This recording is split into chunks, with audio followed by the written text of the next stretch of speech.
Okay. Well, let's move on and let's start looking at the, oh, here. Let me do this. This is one of my favorite pictures. I use this a lot. I probably shouldn't use it as much as I do. All right, there's kids, two of them, one, two, and there's an Italian leather couch, and there's a flat screen TV, and there's a lot of paint.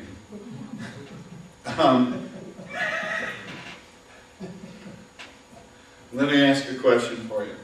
Is there any consequence that can work at this point? Is there? Now this child is clearly smiling. He is proud of his workmanship. He's painted the TV, he's painted the floor, he's painted the couch. The point being is that, you know what? The antecedents here were what? Paint. Creativity. Children. Creativity. Lack of supervision. And a lack of supervision. The only consequence that matters right now is that parents are going to figure out that they need to spend more time watching their kids and put the paint away.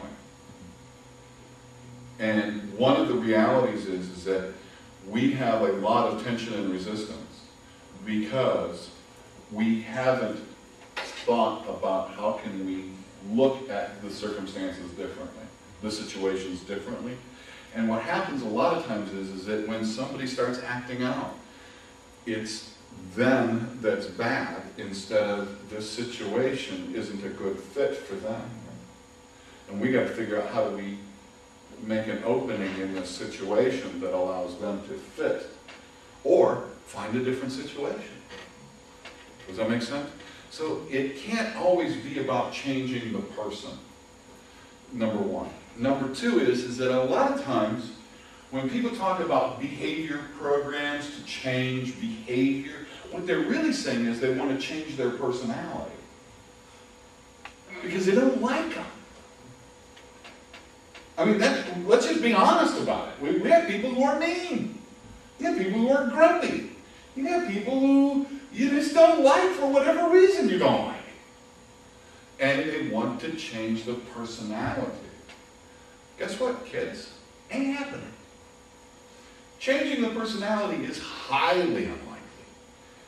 And especially, when you're trying to change borderline personality disorder, let's just use that as an example.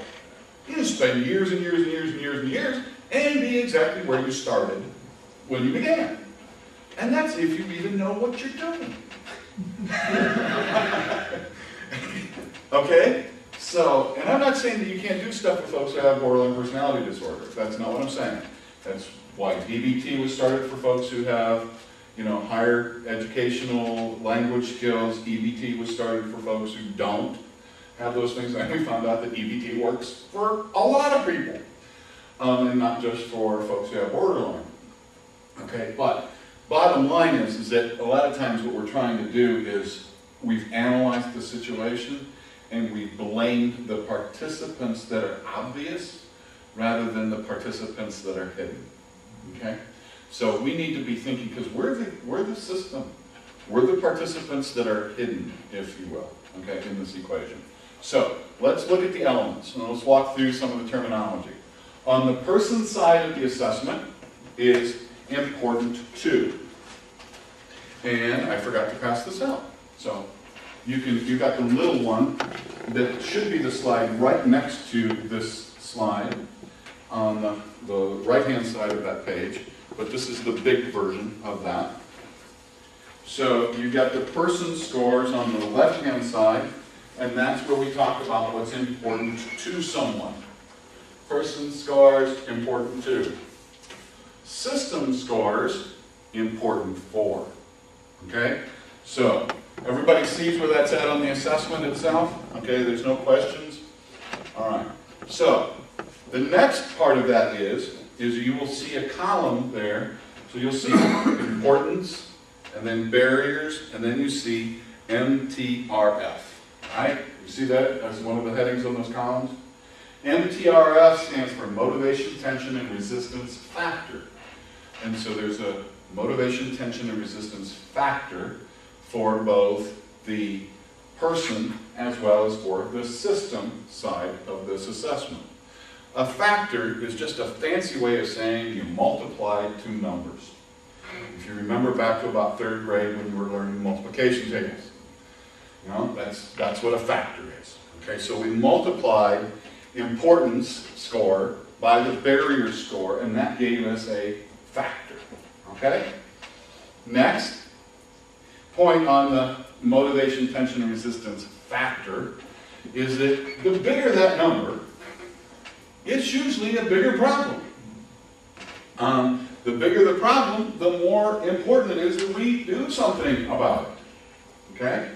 So we'll talk about that in just a moment. The harmony, tension, and resistance ratio is the second to last column on your assessment. So you'll see the last column is data points, HTRR, harmony, tension, and resistance ratio. Basically, all that means is, and if you look underneath this, it says total of all scores. Right underneath total of all scores, it tells you exactly what things stand for. And then if you look just a little bit to the right of that, you will see HTRR is the motivation, tension, and resistance factor of the person divided by the motivation, tension, and resistance factor of the system of supports. Does that make sense? Okay, now don't let the math flip you out because it's not that hard, number one, but number two, there is a free downloadable Excel sheet that does all the math for you. So all you have to do is type in the importance scores and the barrier scores. You can do it after this, you can do the paper and pencil version and then go in, plug it in so it does all the math for you. I've actually used it right there with an LCD projector. In fact, we did that one time when we were doing this assessment. I had the LCD projector up and I was typing in the numbers as we came up with them through the assessment process and was putting them up on the screen so that they could see it. All right, so any questions so far? That's what harmony, tension, and resistance ratio means.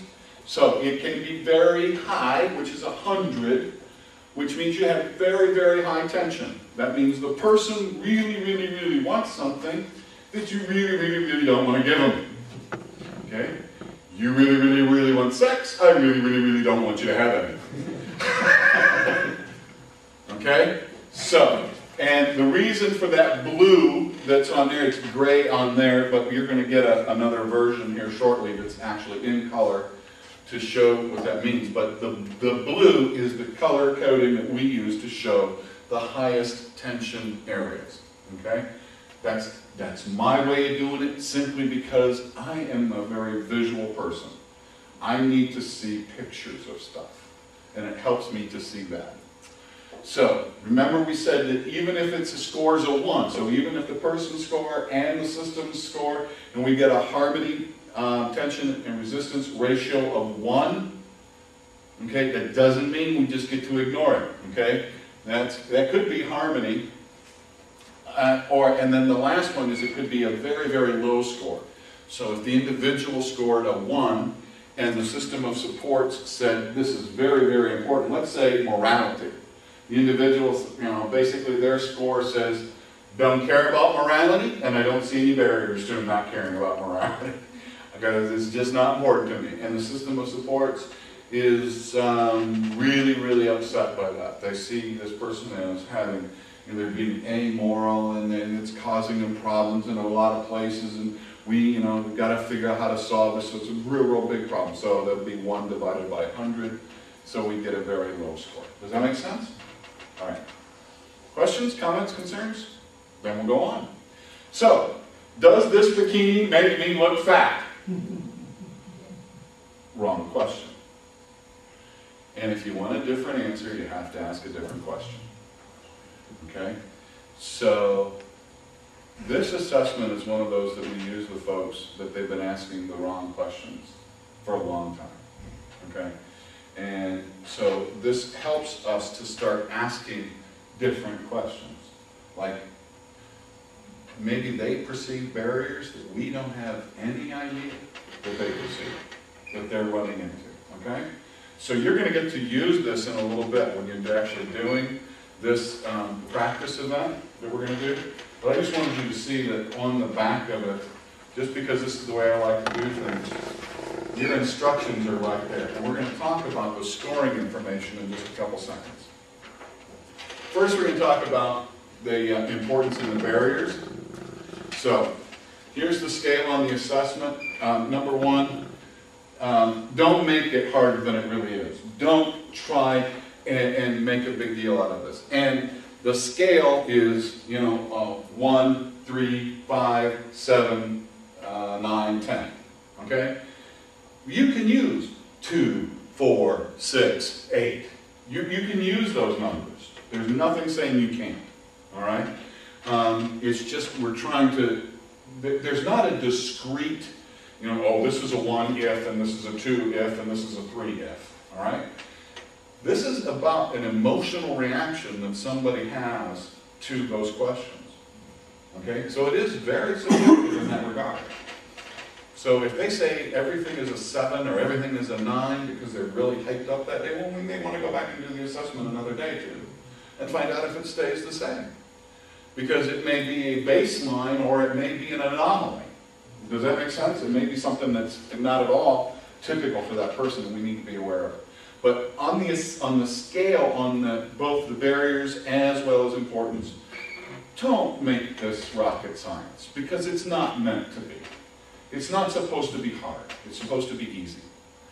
So, there are times when people have questions that they have a hard time with the double negatives, or what they perceive as double negatives. So, when we talk about pain, or physical pain on the assessment, you look at the assessment, if you go down to number 13, it says, avoid physical pain. Okay, so a barrier to avoiding physical pain. People are trying to figure out, well, how do I do that? And it's like, well, are you allowed to avoid physical pain, or do they make you do things that hurt? I mean, this is not hard. If they make you do stuff that hurts, or they hurt you where you are, then, that's not a good thing. Since you can't avoid it, okay, that's a big barrier. So look at the assessment down there on the scoring for barriers. It says, if I am trying to avoid it, under the 1, if I'm trying to avoid it, no one is trying to make me do it. That's the parentheses part, okay? Now, under number 10, it says, even though I try to avoid this, I have to do it a lot. So that's the barrier to avoiding. Does that make sense? But up above it, it says I can get this or avoid it if I want. I don't see it as a barrier, okay? And on the other end of the scale, on the 10, I can never get this. I'm always trying to get social contact. They never let me go anywhere. They never let me do anything. Okay, so I have a 10. Okay, does that make sense? All right. There are visual alternatives to help, because there are some people who don't get that, and we're going to talk about those visual alternatives in just a minute. And there is also another handout that I've got, a couple of other handouts, one of which is actually a short set of instructions, kind of a summary of everything we're talking about, kind of to help jog it. And it actually says that it is a discussion, but it's not so much a discussion as it is a regurgitation. This is basically how you do this assessment. There is another one that is a research, or it's a publication from the National Association of Dual Diagnosis. They used to be called, now they're called NAD, from the work that we did in Texas that I was talking about earlier before we got started today. Their outcomes are unbelievable. They just blow me away. It's like, I get excited when I go there because things have gotten so much better for folks. But there's in here, we have 2 other handouts that I'm going to be sharing with you. This one is a list of the barriers, and there are others that may come up, But here's a list of questions that you can use to help you with the scoring. So if you're kind of hung up on, well, should this be a 1 or a 4 or whatever, this will give you some